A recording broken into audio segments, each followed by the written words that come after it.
প্রধানমন্ত্রী এবং মাননীয় রেলমন্ত্রী অশ্বিনী বৈষ্ণব সাহেবকে আমি বিশেষ রূপে আজকের এই খুশির দিনে আমি ধন্যবাদ জানাই।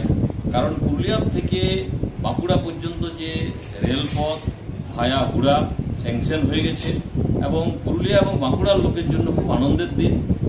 সেই রকমই খুব তাড়াতাড়ি আমরা পুরুলিয়ার থেকে ভায়া বান্দোয়ান হয়ে ঝাড়গ্রাম অবধি যে রেলপথের জন্য আমরা প্রস্তাব দিয়েছি, তার সার্ভের কাজ চলছে এবং তার সঙ্গে সঙ্গে রুটটাও কি হবে সেটাও প্রায় ফাইনালের দিকে গেছে। তো সেই জন্য আমরা তাড়াতাড়ি সেটারও খুশির খবর আমরা পাবো পুরুলিয়াবাসী, ঝাড়গ্রামবাসী।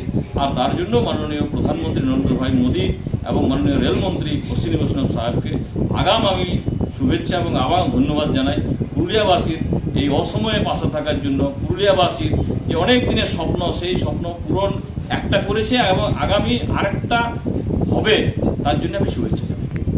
এই রেল পথের জন্য আমরা অনেক দিন থেকে চেষ্টা করছিলাম কি পুরুলিয়ার থেকে ভায়া হুড়া দিয়ে যে রেলপথ সেটা সেকশন হয়ে যায়।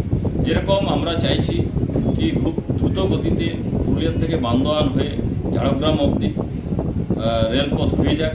এটা অনেক দিন থেকেই চেষ্টা চলছিল। স্থানীয় আমাদের অনেকজন রাজনৈতিক ব্যক্তিত্ব, ভারতীয় জনতা পার্টি, তার সঙ্গে সঙ্গে অনেক সোশ্যাল ওয়ার্কারও লেগে থেকেছে কি তাড়াতাড়ি হোক।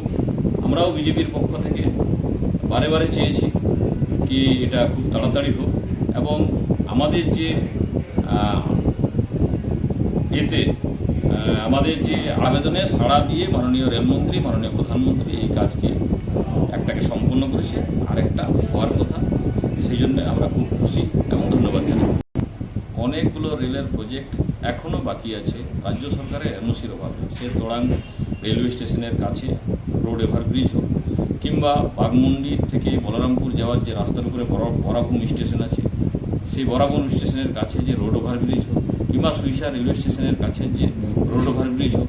সেরকমই গোশালা মোড়, পুরুলিয়ার যে একপাশে মেডিকেল কলেজ, একপাশে আপনার সদর হাসপাতাল, তার মাঝে যে রোড ওভারব্রিজ কাজ চলছে, সেখানে তাতেও ইলেকট্রিক ডিপার্টমেন্টকে দিয়ে বারে সেখানে বাধা সৃষ্টি করা অত্যন্ত দুর্ভাগ্যজনক, অত্যন্ত দুঃখজনক। এই পশ্চিমবাংলায় যে সরকার চলছে সে ডেভেলপমেন্ট তো নিজে করবেই না, অন্য কেউ যদি করতে যায় তাতে বারে বাধা দিচ্ছে।